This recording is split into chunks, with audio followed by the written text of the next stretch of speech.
Today, I've got something absolutely insane to show you. A legendary GPU that once ruled the gaming world, and I managed to get it for just $30. Yeah, you heard that right. $30 for a card that originally cost 6 times more. This is the Asus ROG Strix GTX 1080 Ti 11GB gaming, one of the top-tier beasts from 2017. The seller told me it still displays an image but doesn't run stable, so I basically gambled all my luck this week to grab it. Even if it's dead, the shell alone could sell for parts, because honestly, it still looks stunning. Back in its day, the 1080 Ti was the dream card for 4K gamers. Powered by the Pascal architecture, triple fan cooling, and factory overclocked out of the box. We don't need to say much more. Everyone knows this thing was a monster. Now comes the moment we've all been waiting for. Time to plug it in and see if it even boots. Oh my god. It actually worked on the very first try. The screen came on instantly. That's a small victory right there. Next step, let's install the latest driver to make sure we're getting the best possible performance. But, oh no. The screen just went completely black mid-install. Is this where the nightmare begins? I quickly restarted the PC and thank God it still boots up fine. Maybe it's just a driver conflict. Since this test drive uses a hard disk that's seen countless GPUs and driver installs, I'll use DDU to wipe everything clean. After a full cleanup and reinstall, woohoo! No more crashes, no more black screens. Now we can finally see the GPU's full name and specs on GPU-Z. Everything checks out perfectly. After successfully installing the drivers, it was time to put this beast to the test, starting with Heaven Benchmark to check its stability. Unfortunately, just a few seconds into the test, the screen went black again. Exactly as the seller had warned me. When I tried rebooting, the PC wouldn't display anything at all. That's when it hit me.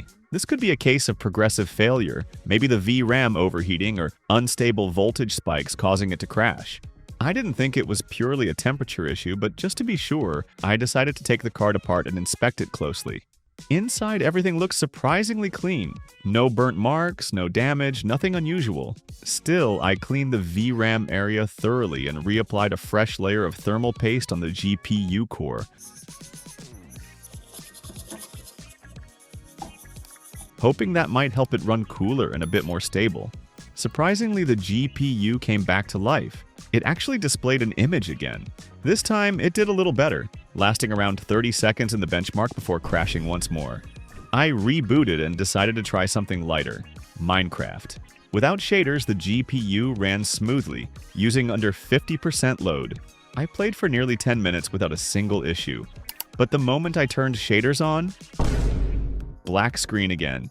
At this point, I'm almost certain the culprit is faulty VRAM. The symptoms fit perfectly. Stable under light load, but instant crash once the memory gets stressed. Power isn't the problem either. I'm running a solid 700 watt PSU with plenty of headroom. I've got to admit, I'm not exactly a hardware repair expert, so I can't dive too deep into circuit level fixes. But after some testing, it's clear this GPU only runs stable at very light workloads. So I figured, why not try increasing its safety margin by sacrificing a bit of performance for the sake of stability? That means downclocking the VRAM. I'll start by gradually lowering the memory frequency in steps -200 to -300 to -500 MHz, and stress test at each level to see if it helps. Hopefully, this will stop the random black screens and crashes. For the first test, I'll set the memory clock offset to -200 MHz in MSI Afterburner.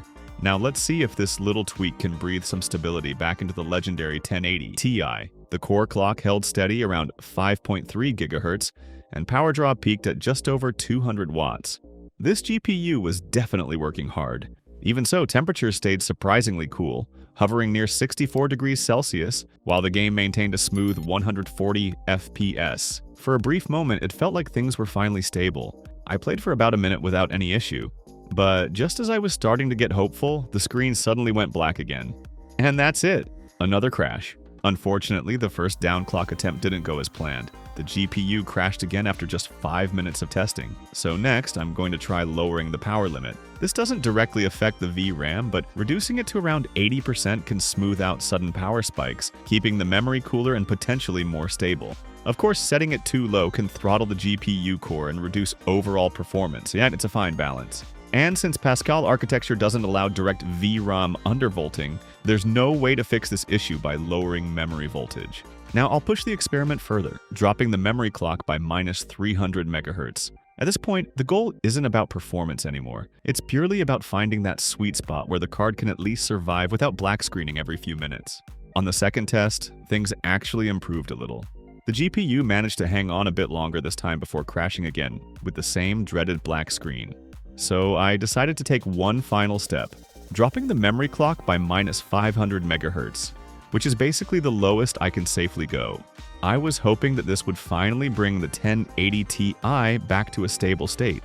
And surprisingly, after about 10 minutes of gameplay, it seemed to work. The GPU finally found its sweet spot, stable operation with the VRAM clock reduced by 500 MHz. Performance settled around 120 frames per second. Not the card's full potential, but at least now it was playable without constant crashes. Still, with this GPU TDP easily exceeding 250 watts, it's definitely a power-hungry beast, one that could make your electricity bill cry faster than your game does.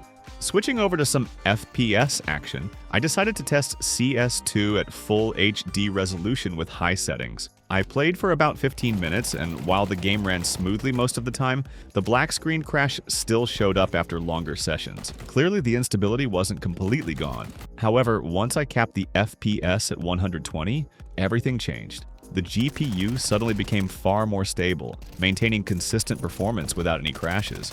Looks like limiting frame output helps keep both the VRAM load and power spikes under control. Not a perfect fix, but at least a workable balance for this fragile 1080 Ti. Alright, take a look at the stats on this GTX 1080 Ti 11GB, sitting at just 57 degrees Celsius and pulling about 130 watts. That's insanely cool and stable for a graphics card that's over 7 years old.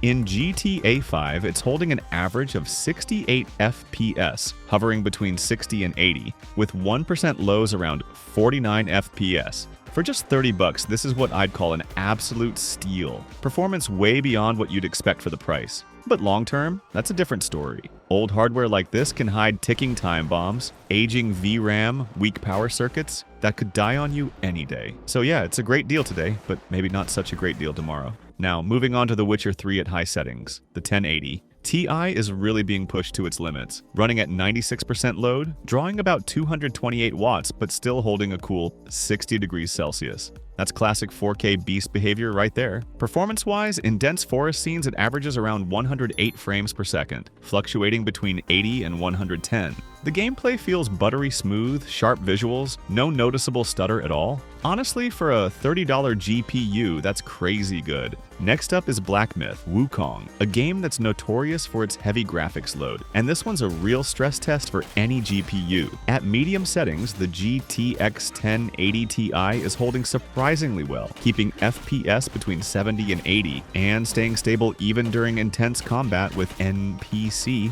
The gameplay feels smooth, responsive, and honestly pretty impressive for a 7-year-old card that only cost me $30. Next, I jumped into PUBG, running at high settings with the FPS capped at 120, just to avoid unnecessary frame spikes that could mess with RAM clock stability. The GTX 1080 Ti holds steady around 90 FPS, smooth and consistent.